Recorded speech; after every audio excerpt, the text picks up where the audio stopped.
Mi hijo llamó un domingo por la mañana para decirme que se casaba al día siguiente.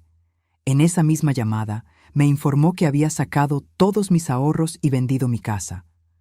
Lo que él no sabía era que yo había pasado 30 años aprendiendo exactamente qué hacer cuando alguien intenta destruirte por dentro. Escriban en los comentarios desde qué país están viendo este video. Nos encanta saber de dónde viene nuestra familia aquí en el canal. Tenía 71 años cuando todo se derrumbó de golpe. O mejor dicho, cuando mi hijo pensó que todo se había derrumbado. Era una mañana de domingo de octubre, de esas frías que llegan sin avisar, con un cielo gris claro que parece no saber si llueve o no. Estaba sentada en mi sillón favorito, el de cuero café desgastado que mi esposo Eduardo compró en un tianguis de antigüedades en los primeros años de nuestro matrimonio. Tenía una taza de té en la mano, un libro en el regazo y el silencio rico de quien no necesita apresurar nada. A los 71 años, los domingos por la mañana son un regalo. Entonces sonó el teléfono. Era Marcelo, mi hijo único. 42 años, esa voz grave que heredó de su padre, siempre con un tono de quien está a punto de pedir un favor o anunciar una buena noticia. Esta vez eran las dos cosas, o al menos él creía que lo eran. «Mamá», dijo, «tengo una noticia increíble. Me caso mañana». Hice una pausa. No por la sorpresa de que se casara, sino por la palabra mañana. Mi hijo me estaba avisando de una ceremonia de boda con menos de 24 horas de anticipación. Le pregunté quién era la novia, con esa calma de quien aprendió que las preguntas apresuradas no cosechan respuestas verdaderas. Me dijo el nombre, Renata Fonseca. Una mujer que yo había visto solo una vez, en una cena en la que ella miró mis muebles con más atención que a mí. Entonces siguió hablando. Y fue ahí donde el tono de su voz cambió. «Necesitaba un dinero para el enganche del departamento nuevo», dijo, como si estuviera comentando sobre el clima. «Lo tomé prestado de tu cuenta de ahorros y vendí la casa de la calle de las Acacias. Ya tiene comprador. La documentación se firmó esta semana». Me quedé callada por unos segundos. No por miedo, no por desesperación. Me quedé callada porque necesité un instante para organizar lo que estaba sintiendo, que era una mezcla extraña de dolor, claridad y algo que solo puedo describir como reconocimiento. Como cuando ves una tormenta acercándose a lo lejos y piensas, «Ah, entonces era eso». «¿Cuánto sacaste?», pregunté. «550,000 pesos», respondió él, demasiado rápido, como quien ya lo tenía ensayado. Y entonces me reí. No fue una risa irónica, no fue histérica, fue genuina, de esas que suben desde el fondo del pecho cuando la situación es demasiado absurda para cualquier otra reacción. Marcelo se quedó desconcertado del otro lado de la línea. Él claramente esperaba llanto, o súplicas, o un silencio pesado. No esperaba risas. Lo que Marcelo no sabía era que la casa de la calle de las Acacias no era donde yo vivía. Yo vivía en la calle de los Fresnos, número 34, desde hacía 23 años. La casa de la calle de las Acacias era un inmueble que yo había comprado como inversión, 6 años antes, con parte del seguro de vida de Eduardo. Estaba rentada a una familia desde hacía 4 años, con contrato registrado ante notario. Pero hay otra cosa que Marcelo no sabía, y que la mayoría de las personas en mi vida también desconocían. Antes de casarme, antes de ser madre, antes de convertirme en la señora amable que presta libros en la biblioteca comunitaria del barrio los martes y jueves, yo había pasado 16 años trabajando como pasante legal en un bufete de abogados especializado en derecho inmobiliario y familiar en la Ciudad de México. Yo conocía los contratos, entendía de fraudes, sabía reconocer un poder notarial falsificado a leguas de distancia porque había revisado cientos de ellos. Cuando Eduardo murió, hace 7 años, la vida pareció encogerse. Me mudé a una ciudad más pequeña, Asumí el ritmo tranquilo de una viuda que planta hierbas en la terraza y lee mucho. La gente me veía como alguien gentil e inofensiva. Eso, descubrí más tarde, era una de las mayores ventajas que tenía. Aquella mañana de domingo, mientras mi hijo respiraba del otro lado de la línea esperando mi reacción, yo ya estaba mapeando mentalmente lo que necesitaba hacerse. Sabía qué documentos buscar en el archivo. Sabía a qué abogado llamar primero. Sabía que el contrato de arrendamiento de la familia que vivía en la calle de las Acacias hacía que la venta fuera fraudulenta de una manera que ningún comprador de buena fe aceptaría sin un juicio. «Marcelo», dije cuando se me pasó la risa, «disfruta la boda. Va a ser un día lindo». Colgué el teléfono, puse la taza de té en la mesita lateral y fui a mi archivo. Lo que pasó después no fue venganza, fue algo mucho más preciso que eso. Fue una mujer de 71 años, usando todo lo que aprendió en 5 décadas de vida para defender lo que era suyo, responsabilizar a quien la traicionó y descubrir, en el camino, verdades que ninguna de nosotras estaba preparada para enfrentar. Pero voy a empezar por el principio. Por Eduardo, por la vida que construimos juntos y por lo que quedó de ella cuando él se fue. Me llamo María Luisa Mota Vasconcellos. Nací en octubre de 1953, en Querétaro, hija de un contador y de una maestra de literatura. Crecí en una casa llena de libros y de conversaciones serias sobre la responsabilidad. Mi padre decía siempre que la única cosa que nadie te puede quitar es lo que sabes. Me lo tomé en serio. Me gradué como técnica en administración, pero fue en el bufete de abogados donde realmente aprendí lo que sabía. Pasé 16 años sumergida en documentos, contratos, escrituras, disputas de herencias, pleitos familiares que se volvían juicios de años. Vi cosas que la mayoría de la gente nunca ve. Cuánto se destruyen las familias por dinero, cuánto el amor puede volverse un arma en las manos equivocadas y cuánto subestiman las personas a quien parece débil. Cuando conocí a Eduardo, él era ingeniero civil y tenía una sonrisa que parecía resolver problemas con solo aparecer. Nos casamos en 1981. Marcelo nació en 1983. Dejé de trabajar para cuidarlo, como hacíamos en esa época, y cuando regresé al mercado algunos años después, la vida había tomado otros rumbos. Eduardo fue creciendo en su carrera, nosotros fuimos creciendo juntos, y yo me fui convirtiendo en esa mujer que administra la casa, cuida las finanzas de la familia con rigor silencioso y nunca olvida lo que aprendió. Eduardo murió de un infarto fulminante en 2017. 63 años, saludable en apariencia, sin previo aviso. Una de esas muertes que llegan como un portazo con el viento, de repente y sin que hayas podido preparar nada. Marcelo tenía 34 años en ese entonces. Ya era adulto, ya tenía su vida. Pero el luto lo golpeó de una manera extraña, ese luto que no llora frente a los demás, pero que fermenta por dentro y va cambiando a la persona poco a poco. En los primeros 2 años me llamaba cada fin de semana. Después, fue espaciando las llamadas. Después, se fue desapareciendo. Cuando Renata entró en su vida, las llamadas prácticamente pararon. Yo vi eso pasar con esa tristeza silenciosa de madre que entiende, pero duele de todos modos. No me entrometí, no le reclamé. Solo observé, de lejos, las señales que me preocupaban. El tono diferente cuando hablaba de dinero, la prisa nueva en todo, esa Renata que miraba mis muebles con ojos de evaluadora. 3 meses antes de la llamada del domingo, Marcelo me visitó y en una conversación que parecía casual, me preguntó si podría firmar unos documentos para facilitar la administración de mis cuentas en caso de que me enfermara. Acepté darle acceso a mi cuenta corriente, la pequeña, con cerca de 30,000 pesos para los gastos del mes. No a la de ahorros, no a los inmuebles, solo para estar seguros, como decía mi padre. 2 semanas después de esa visita, tuve una gripe fuerte que se convirtió en infección pulmonar. 4 días de internación, fiebre alta, esa neblina de conciencia que trae la enfermedad. Cuando me dieron de alta, Marcelo me llamó preguntándome si me acordaba de haber firmado unos papeles en el hospital. Le dije que no recordaba nada con claridad.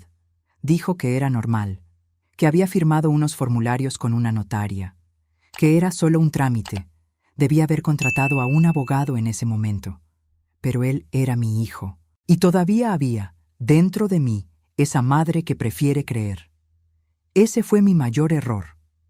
El domingo de octubre, cuando abrí el estado de cuenta antes de que el teléfono sonara y vi los 550,000 pesos transferidos en 3 operaciones a lo largo de una semana, mis ahorros estaban reducidos a 8,000 pesos. El historial mostraba las transferencias a nombre de Marcelo, espaciadas de forma que pareciera menos alarmante, pero sumadas contaban una historia muy clara.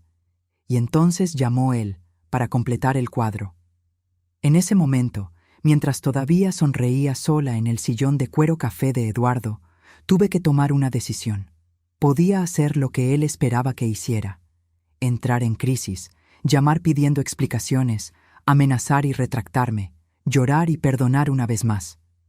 O podía hacer lo que sabía hacer: documentar, planear, actuar con precisión. Elegí lo segundo. Fui hasta el archivo de metal verde que está en el rincón del estudio. Ese archivo por el que Marcelo nunca preguntó, porque nunca imaginó que existía. Dentro de él había 4 carpetas organizadas por tipo de documento: inmuebles, finanzas, jurídico y personal. Saqué las escrituras de los 2 inmuebles. Leí el contrato de arrendamiento de la calle de las Acacias. Verifiqué las fechas. La familia Carranza vivía allí desde hacía 4 años, con contrato vigente hasta junio del año siguiente. Un contrato registrado ante notario, con una cláusula expresa de que cualquier venta del inmueble no rescindiría el derecho de permanencia de los inquilinos por el periodo restante. Mi hijo había vendido una casa con inquilinos que tenían total protección legal para quedarse. Cualquier comprador que intentara tomar posesión descubriría eso inmediatamente. Y cuando lo descubriera, demandaría a Marcelo por fraude, incumplimiento de contrato y daños morales. Abrí mi laptop y empecé un documento nuevo. En la parte de arriba escribí con letras mayúsculas: cronología, y empecé a escribir todo lo que recordaba, con fechas, montos, nombres y circunstancias. Eran las 10 de la mañana del domingo. Para el final de ese día tendría mi plan completo. Hay algo que aprendí en el bufete de abogados y que nunca olvidé. La mayor ventaja en una disputa no es el dinero, no es el abogado más caro, no es el grito más fuerte. Es la documentación. Quien documenta primero, documenta mejor y documenta con consistencia, casi siempre gana. Pasé 16 años viendo eso suceder. Así que, aquel domingo, mientras mi hijo probablemente celebraba con Renata la ingenuidad de su vieja madre, yo trabajé. Llamé a doña Socorro, mi vecina y amiga de 20 años, que tiene una memoria mejor que cualquier agenda y una lealtad que no hace falta pedir. Llegó en 15 minutos, con un recipiente de panqué de naranja que no pedí, pero que era exactamente lo que necesitaba. Nos sentamos en la cocina, tomamos café y se lo conté todo. Socorro no me interrumpió. Cuando terminé, se quedó en silencio por un momento, mirando la taza. Después solo dijo: ¿qué necesitas de mí? Ese es el tipo de amistad que se construye en 20 años de vecindad, de prestarse la sal y de pláticas en la banqueta al atardecer. No necesita drama, solo necesita confianza. Le pedí que me ayudara a organizar los documentos en 3 juegos completos, fotocopiados y numerados. Uno para mí, uno para el abogado y uno para el Ministerio Público. El lunes por la mañana, a las 9 en punto, llamé al banco. Hablé con la gerente de cuenta, una mujer llamada Carla, que me atendía desde hacía años. Le expliqué la situación con calma y precisión. Le dije que había un posible fraude en las transferencias, que yo no había autorizado conscientemente los retiros y que necesitaba todos los registros de las últimas transacciones, incluyendo la documentación del poder que supuestamente se había presentado. Carla se puso tensa del otro lado de la línea. «Doña María Luisa, esto es serio». «Lo sé», respondí. «Por eso estoy llamando». Me prometió los documentos en un plazo de 3 días hábiles y abrió un protocolo de investigación interna. Dijo que el banco bloquearía cualquier nuevo movimiento sospechoso mientras el caso se investigaba. A las 10 de la mañana llamé al licenciado Raúl Luz. Era abogado, especializado en derecho familiar e inmobiliario, y había sido colega de Eduardo en algunos asuntos legales a lo largo de los años. Lo conocía lo suficiente como para llamarlo directo al celular. Cuando terminé de explicarle, se quedó en silencio unos segundos. Después preguntó: ¿Los inquilinos de la calle de las Acacias lo saben? Todavía no. Llamo hoy. Llama ahora, me dijo. Ellos son víctimas colaterales y pueden ser testigos fundamentales. Colgué con el licenciado Raúl y marqué al señor Antonio Carranza, que vivía en la calle de las Acacias con su esposa y sus 2 hijos adultos. Le expliqué con cuidado que mi hijo había vendido el inmueble sin mi autorización, usando documentos posiblemente falsificados, y que su contrato de arrendamiento seguía siendo válido y sería defendido. La voz del señor Antonio fue de impacto, luego de coraje, y después de alivio cuando entendió que no perdería su hogar. Prometió cualquier colaboración necesaria. Por la tarde, en el despacho del licenciado Raúl, me senté del otro lado de una mesa cubierta de papeles y escuché lo que ya sabía, pero necesitaba oír de alguien externo. Mi hijo había cometido al menos 3 delitos graves: robo, fraude y falsificación de documentos.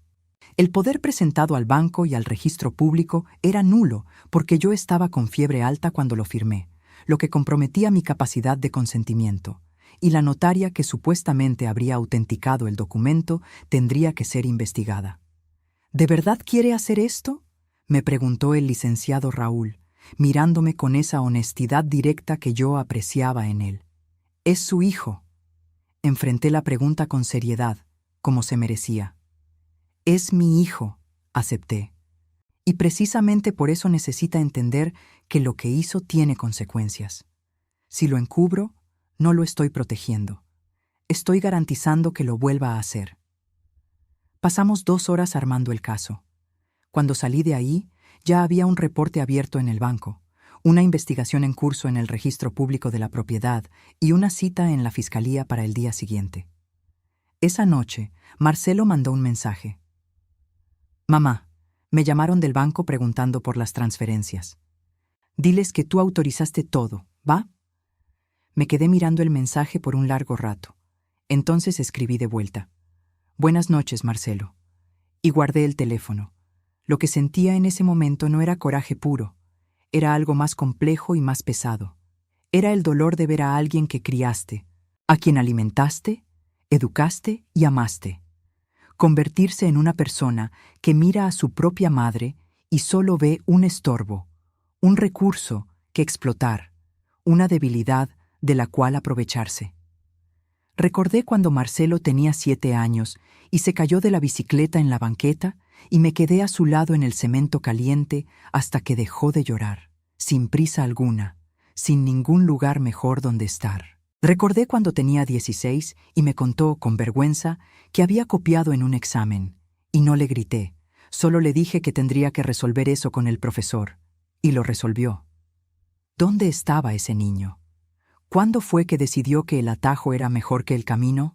No tenía respuestas esa noche, pero tenía documentación, y eso era suficiente para empezar. La mañana del martes, presenté la denuncia en el Ministerio Público. La licenciada que me atendió, una mujer de unos 40 años, con una mirada cansada pero atenta, escuchó mi historia sin interrumpirme. Cuando terminé, me preguntó si traía los documentos. Abrí la carpeta.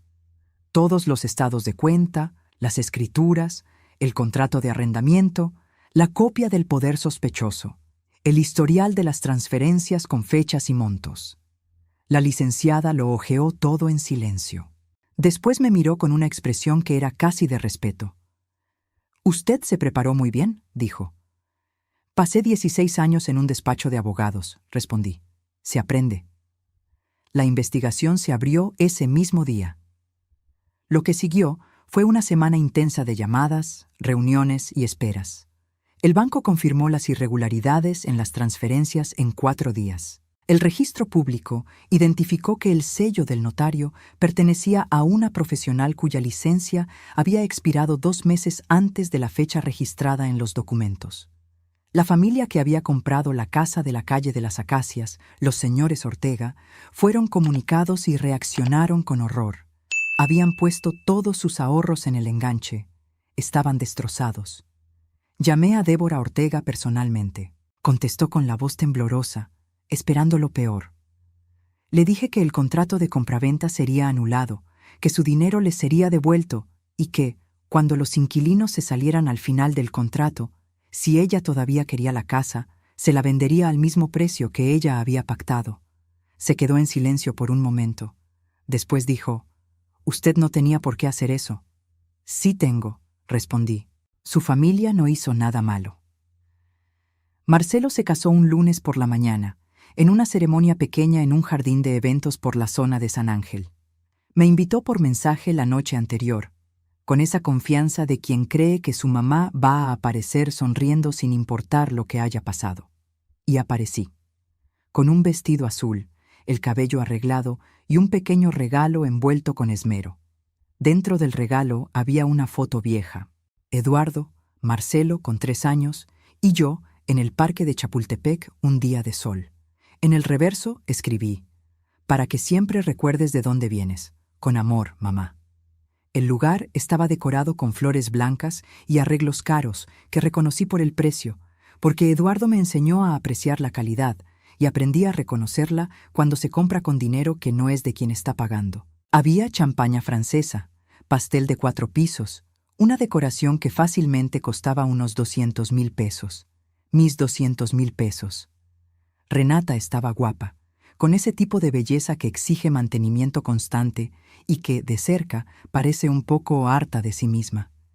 Me abrazó con ese calor calculado de quien quiere parecer afectuosa sin serlo. Dijo que se alegraba de que yo hubiera entendido, que debería aprovechar para relajarme sin preocupaciones por la casa o el dinero. Le devolví la sonrisa con el mismo tipo de calor. Me senté en la primera fila de la ceremonia y observé a mi hijo prometer amor y fidelidad a esa mujer.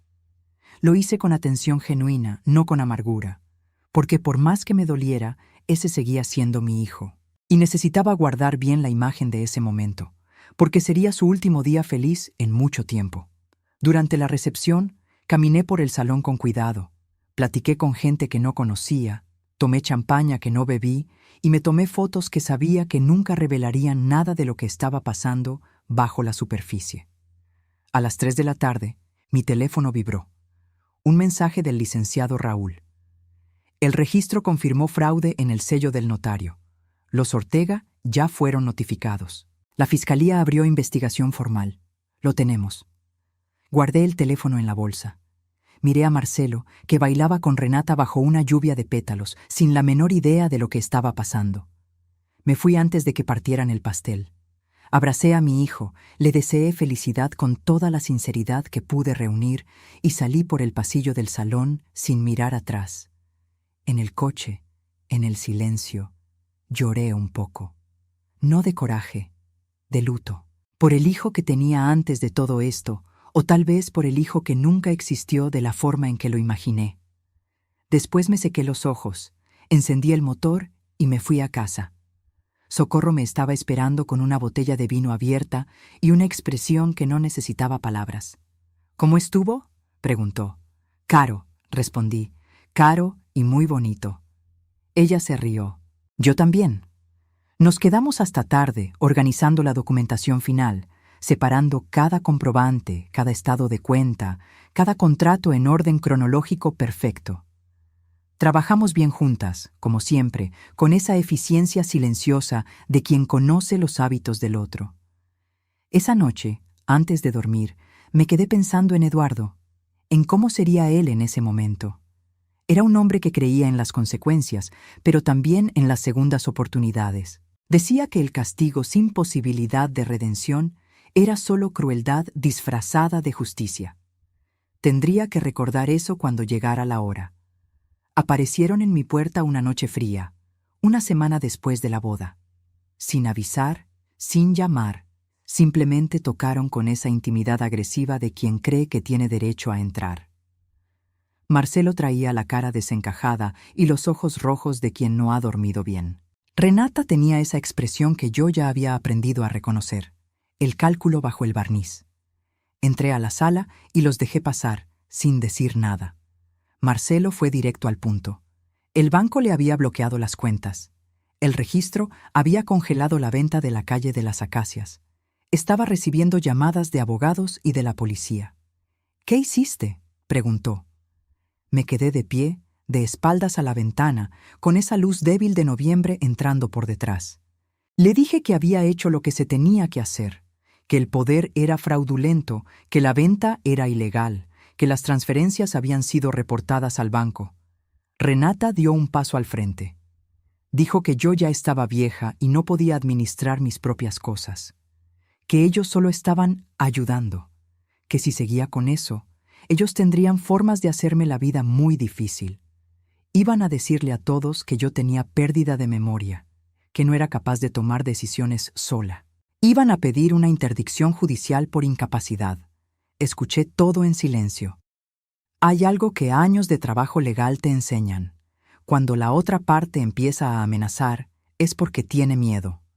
La amenaza es desesperación con la voz alta, y la desesperación comete errores. Dije, con una voz que me sorprendió hasta a mí por su firmeza. «Sálganse de mi casa». Marcelo intentó seguir. Levanté la mano. «Tengo 2 testigos en este caso, registros bancarios, peritajes del registro público, un contrato de arrendamiento activo y una denuncia presentada. Si siguen amenazándome, sumaré esto a una queja separada por coacción. Ahora, lárguense». Renata salió primero, con ese tipo de coraje que parece frío por fuera, pero quema por dentro. Marcelo fue después, sin mirarme. Cerré la puerta. Me senté en el piso de la sala por un momento, con las manos temblando. No de debilidad, sino de adrenalina, esa que queda después de que el peligro pasa. Llamé al licenciado Raúl y le conté lo que había pasado. Me pidió que documentara la visita con hora, fecha y lo que se había dicho, y me sugirió que instalara un timbre con cámara. A la mañana siguiente, ya tenía un timbre nuevo en la puerta. Esa misma semana, el dictamen del banco concluyó. Las transferencias se habían realizado basándose en un poder que presentaba irregularidades técnicas graves.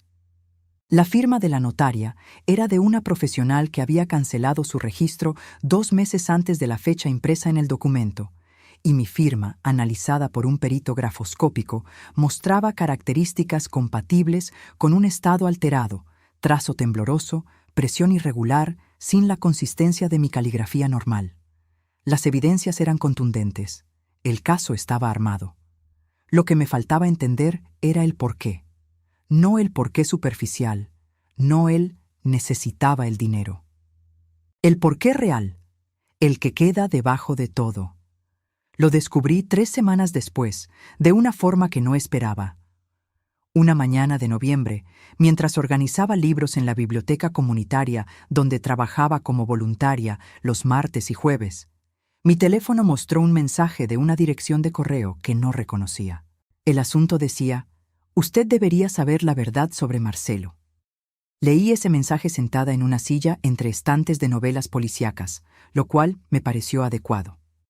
El correo decía que Marcelo tenía una hija de 6 años llamada Isabela. La madre era Camila Santos, una mujer con la que él se había relacionado antes de conocer a Renata. Cuando Camila quedó embarazada, Marcelo le pidió que solucionara la situación. Ella se negó. Él desapareció de sus vidas. 2 años atrás, Camila había interpuesto una demanda por pensión alimenticia. El tribunal ordenó que Marcelo pagara un adeudo de 350,000 pesos en pensiones atrasadas, más la pensión mensual. El año pasado, él había pagado 200,000. Hace 2 meses, liquidó el resto, exactamente cuando empezaron las transferencias de mi cuenta. Me quedé inmóvil por mucho tiempo, sosteniendo el teléfono con manos que no temblaban pero querían hacerlo. Tenía una nieta. Fui directo al celular y busqué el nombre, Camila Santos, en la misma ciudad donde vivíamos. Perfil parcialmente público. La foto más reciente mostraba a una niña de rizos oscuros, ojos que reconocí porque eran iguales a los de Eduardo de joven, soplando 6 velitas en un pastel sencillo de chocolate. El pie de foto decía: Mi Isabela, 6 años. Eres todo lo que necesité para aprender lo que es el amor verdadero. Algo dentro de mí se rompió y se arregló al mismo tiempo. Llamé a Socorro. Solo dije: Te necesito. Llegó en 20 minutos. Le enseñé el correo. Le enseñé la foto. Socorro lo leyó todo 2 veces, en silencio, y después me miró con esa mirada de quien entiende sin que tengas que explicar. «Vas a buscarla», dijo ella. No fue una pregunta. «Voy». Me puse en contacto con Camila por mensaje. Me presenté. Le dije quién era y que me gustaría reunirme con ella si se sentía cómoda. Le dije que acababa de descubrir la existencia de Isabela y que entendía si ella no quería ningún contacto con la familia del hombre que la había abandonado. Respondió en menos de 1 hora. Dijo que lo pensaría. Al día siguiente, dijo que sí. Quedamos para una tarde de jueves. Camila vivía en un departamento pequeño, pero bien cuidado, con dibujos de Isabela por todo el refrigerador y un pequeño estante con libros infantiles gastados de tanto uso. Tenía 35 años, ojos cansados, pero un rostro abierto que me recordó a mujeres que conozco que cargan mucho, pero no se doblan bajo el peso. Tomamos té. Ella me contó la historia sin coraje, solo con esa fatiga honesta de quien ya procesó el dolor y solo queda el hecho.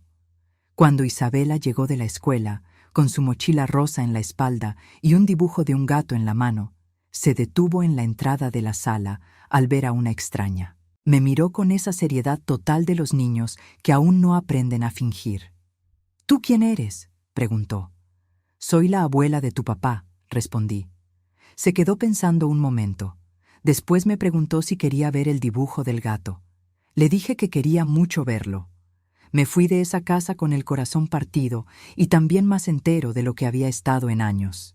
Porque en medio de toda esa traición y dolor, había surgido algo inesperado.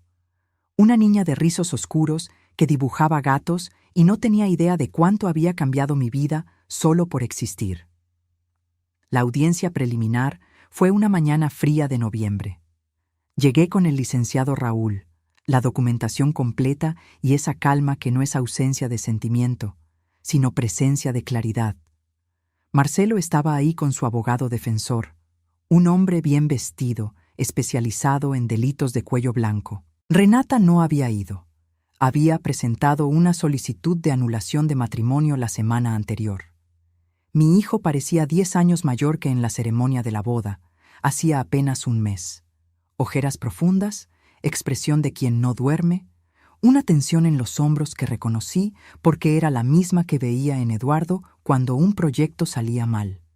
La jueza Fernanda Aguiar presidió la audiencia con esa autoridad tranquila de quien no necesita elevar la voz para ser escuchada. Analizó la documentación. Escuchó al fiscal. Escuchó al licenciado Raúl. Hizo preguntas directas, sin adornos. Cuando llegó el momento de que yo hiciera mi declaración, me puse de pie y miré directamente a Marcelo. Antes de proseguir, dije, necesito preguntarle a mi hijo sobre Isabela. La sala se quedó en silencio. El rostro de Marcelo palideció de una forma que solo le vi otra vez. Cuando murió Eduardo y la noticia llegó por teléfono. «Habla de tu hija», le dije. Marcelo miró a su abogado, a la jueza, a mí. Y entonces, para mi sorpresa, empezó a llorar. No el llanto actuado de quien quiere conmover. Un llanto feo, de ese que sale cuando la persona ya no puede aguantar más. Pidió permiso a la jueza y habló. Sobre Camila, sobre Isabela, sobre cuánto había negado la existencia de su hija por miedo a que la familia de Renata lo rechazara si lo sabían. Sobre los 350,000 pesos de pensión atrasada. Sobre la desesperación que fue creciendo hasta que se convenció de que robarle a su madre era una solución. Tomé el dinero de mi madre para pagar la deuda que acumulé por abandonar a mi hija, dijo, con la voz entrecortada. Le robé a quien más me amó para encubrir el hecho de que abandoné a mi propia hija. Soy un cobarde. Soy un ladrón. Y no merezco misericordia. La jueza lo observó por un largo momento. «Agradezco su honestidad, aunque sea tardía», dijo ella. «Haremos un receso de 30 minutos para que el señor hable con su abogado». En el pasillo, me quedé parada frente a una ventana que daba a un jardín interno del tribunal, con algunos árboles sin hojas. Socorro estaba a mi lado, como siempre. «¿Qué quieres que pase ahora?», preguntó bajito. Lo pensé con cuidado antes de responder. No quería ver a mi hijo destruido, pero tampoco podía ser la madre que encubre lo que no debe ser encubierto. Había una línea entre perdonar y ser cómplice, y yo había aprendido, de la forma más dolorosa posible, que cruzar esa línea no salva a nadie. «Quiero justicia», respondí, «y quiero que tenga una oportunidad de ser el padre que Isabela merece». Cuando se reanudó la audiencia, pedí hablar con el fiscal antes del cierre. Sugerí que se considerara, en la sentencia, la posibilidad de una pena que lo hiciera responsable sin destruir completamente la capacidad de Marcelo de ser un padre presente. El fiscal me miró con esa expresión de alguien que ha visto mucho, pero aún se sorprende a veces. «¿Usted está pidiendo clemencia por el hijo que le robó?» «Estoy pidiendo una justicia que permita la redención», corregí. «Son cosas diferentes». La sentencia se leyó una mañana de diciembre, con la sala llena. Camila estaba ahí, dejando a Isabela en casa de su abuela. Socorro estaba sentada junto a mí. Los inquilinos de la calle de las Acacias estaban presentes. Los Ortega también. La jueza Fernanda Aguiar leyó los cargos con claridad y seriedad. Robo calificado, fraude, falsificación de documentos. Las pruebas eran irrefutables. No había defensa posible, y el abogado de Marcelo no intentó crear una donde no la había. Marcelo se quedó de pie mientras se leía la sentencia. 2 años de prisión en régimen de semilibertad, seguidos de 4 años de libertad condicional. Restitución integral de los 550,000 pesos, con actualización en un plazo de 10 años. Custodia legal establecida para Isabela, con visitas quincenales supervisadas durante el periodo de la pena, y terapia obligatoria. No fueron 5 años. Fueron 2, con posibilidad de reducción por buena conducta. Una oportunidad.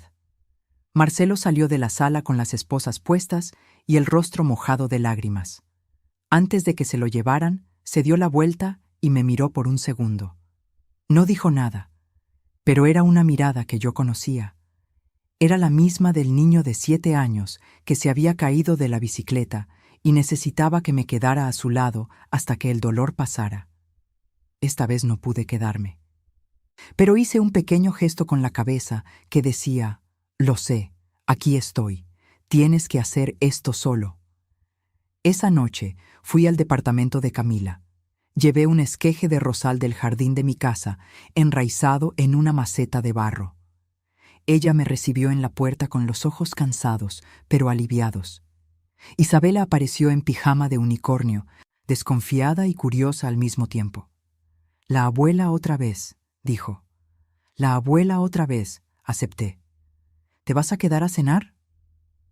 Camila me miró, y yo la miré a ella, y había en esa mirada una pregunta que era más grande que la cena. «¿Quieres ser parte de su vida?». «Me quedo», respondí. En esa cena de sopa de codito con tomate, con una niña de 6 años contándome sobre su maestra de educación física y el perrito que quería que le regalaran de cumpleaños, algo se reorganizó dentro de mí. El dolor seguía ahí, pero había espacio alrededor de él. Un espacio que no existía antes. 2 semanas después, recibí una visita que no esperaba. Una mujer de unos 50 y tantos años, con el cabello gris bien cuidado y un abrigo beige, tocó a mi puerta una mañana de lluvia. Me resultaba vagamente familiar, pero no lograba identificar de dónde. «Doña María Luisa», dijo ella, «mi nombre es Elisa Fonseca, soy la madre de Renata». Pensé en cerrarle la puerta, pero había algo en su postura, una curva en los hombros que no era arrogancia, sino peso, que me hizo retroceder y decir: «Pase». Se sentó en el sillón de la sala con un sobre en la mano y un temblor en las manos que no era de frío. «Necesito decirle algo», dijo. Algo que debía haber dicho mucho antes. Abrió el sobre. Dentro había una carta escrita a mano. Me dijo que hace 22 años, una noche de lluvia en la carretera, había perdido el control de su coche con Renata en el asiento de atrás. El coche había girado y se detuvo en sentido contrario. Eduardo venía hacia ellas. Él podría haber esquivado. No esquivó. Dirigió su auto para absorber el impacto. Las protecciones funcionaron. Renata salió con heridas leves. Elisa con un corte en la frente. Eduardo murió en el lugar. Me quedé completamente inmóvil por un momento que no puedo medir. Mi esposo murió salvando a su hija, dije, y mi voz salió desde muy lejos. Elisa estaba llorando en silencio. Dijo que había vivido con esa culpa por más de 2 décadas. Que cuando Renata empezó a andar con Marcelo y descubrió que era hijo de Eduardo, pensó que era una oportunidad de reparar la deuda de alguna forma. Fomentó la relación. Sugirió que la familia de Eduardo seguramente querría ayudar a Marcelo a tener éxito. Ella no tenía idea de lo que pasaría después. Yo no quería lastimarla, dijo. Intenté honrar al hombre que salvó a mi hija. Salga de mi casa, por favor, pedí, con la voz firme pero sin crueldad. Se fue. Me quedé sentada en la oscuridad de la sala por un largo tiempo. Eduardo había salvado a Renata. La mujer que había incitado a mi hijo a traicionarme estaba viva porque mi esposo había dado la vida por ella. ¿Cómo procesas eso? Llamé a socorro. Llegó en 15 minutos. Escuchó todo. Y entonces dijo, con esa sabiduría directa que yo tanto apreciaba en ella: Malú, Eduardo tomó una decisión en una fracción de segundo para salvar a una niña. Eso era lo que él era. Pero lo que Renata y Marcelo hicieron fue calculado. Durante semanas. Son cosas diferentes. Lo sé, respondí, pero te vas a culpar de todos modos por un tiempo, dijo ella. Y está bien, siempre y cuando no dejes que esa culpa tome las decisiones por ti. No dormí mucho esa noche. Me quedé pensando en Eduardo, en aquel segundo en que tomó la decisión que tomó. Y me pregunté si sabía, en ese instante, cuánto se iba a desarrollar esa elección en el futuro, qué caminos sinuosos recorrería antes de llegar hasta mí, sentada sola en la oscuridad. Probablemente no lo sabía. Nadie sabe esas cosas en el momento. Pero su bondad había creado toda esa red, y ahora era mi responsabilidad decidir qué hacer con ella. Cuando las hojas cayeron todas y el frío de fin de año llegó de lleno, me encontré pensando en lo que sería la primera fiesta con la familia que surgió de todo esto. No la familia que tenía antes, la familia que había surgido de las cenizas. Preparé la cena de fin de año con Socorro, que vino temprano para ayudar. Arreglamos la gran mesa del comedor que Eduardo había comprado en una tienda de madera de demolición, una mesa pesada y honesta que ya había visto muchas comidas y muchas pláticas. Pusimos platos suficientes para 12 personas. Vinieron Socorro y su esposo, el licenciado Raúl y su esposa, los Carranza, de la calle de las Acacias, con su hija adulta que estudiaba medicina, los Ortega, que habían comprado la casa como prometí en julio, en cuanto los Carranza se salieron, Camila e Isabela, y Elisa Fonseca, a quien invité la semana anterior, después de pensarlo mucho. Tardé en llegar a esa decisión. No fue fácil. Pero Eduardo me había enseñado, sin palabras y sin aviso, que la bondad no elige el momento conveniente. Se manifiesta cuando es necesaria, incluso cuando cuesta. Elisa llegó al último, con una expresión de quien no estaba segura de si era bienvenida. Le ofrecí una silla y una copa de vino, y aceptó ambas con manos que aún temblaban un poco. Isabela se pasó toda la tarde enseñándole a todo el mundo sus dibujos de gatos. Había traído uno nuevo, hecho especialmente para la ocasión. 4 figuras tomadas de la mano frente a una casa con ventanas amarillas y un árbol en el jardín. «Esta soy yo», explicó, señalando a la figura más pequeña. «Esta es mamá, esta es la abuela Malú, y este es papá».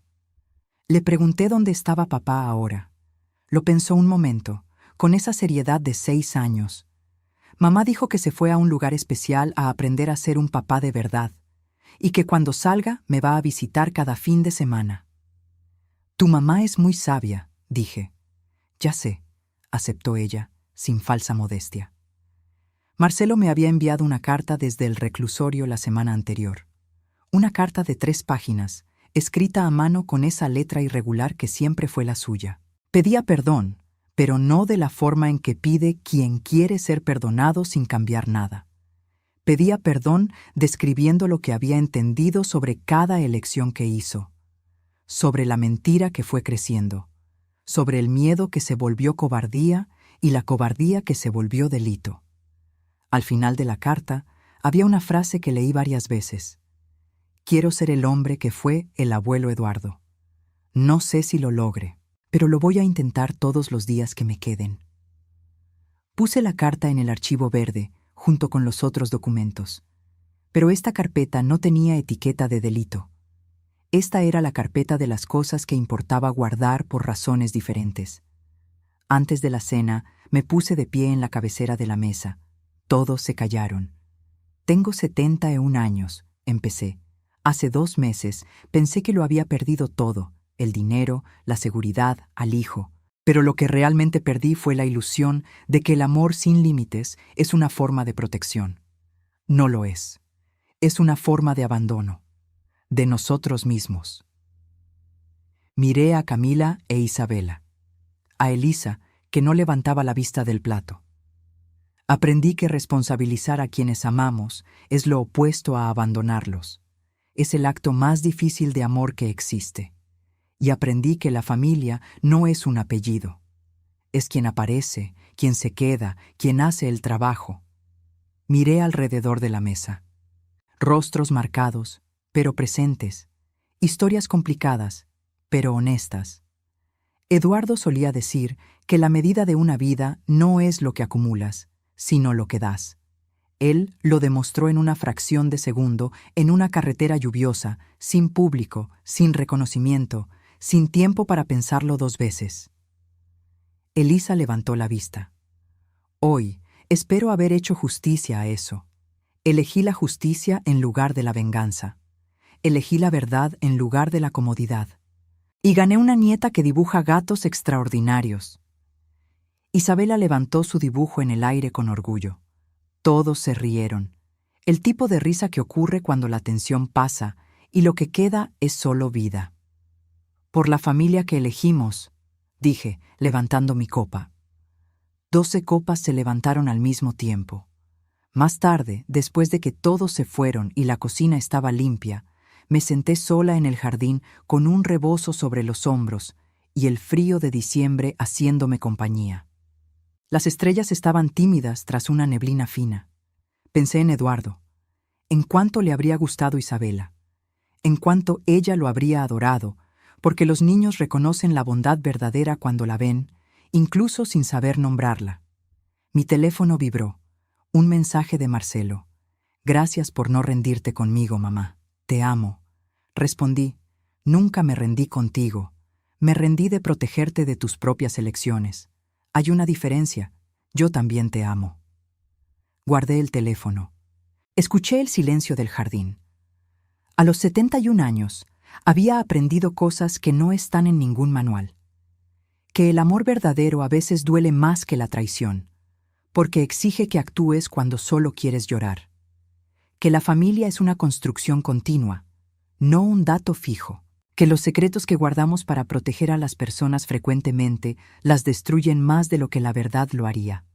Y que una viejita que parece inofensiva, que presta libros en una biblioteca comunitaria y planta rosas en su jardín, puede sorprender al mundo cuando decide que ya fue suficiente.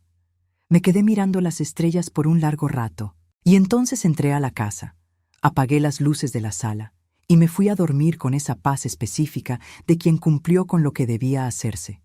No era perfección, era honestidad, y la honestidad, aprendí, es el único cimiento que no se agrieta cuando llega la tempestad. Si llegaste hasta el final de esta historia, gracias de corazón. Deja un comentario aquí abajo contando qué te pareció, qué fue lo que más te llegó al corazón. Si aún no te has suscrito al canal, ahora es el momento. Cada suscriptor hace una diferencia enorme para nosotros. Dale like al video si esta historia te movió.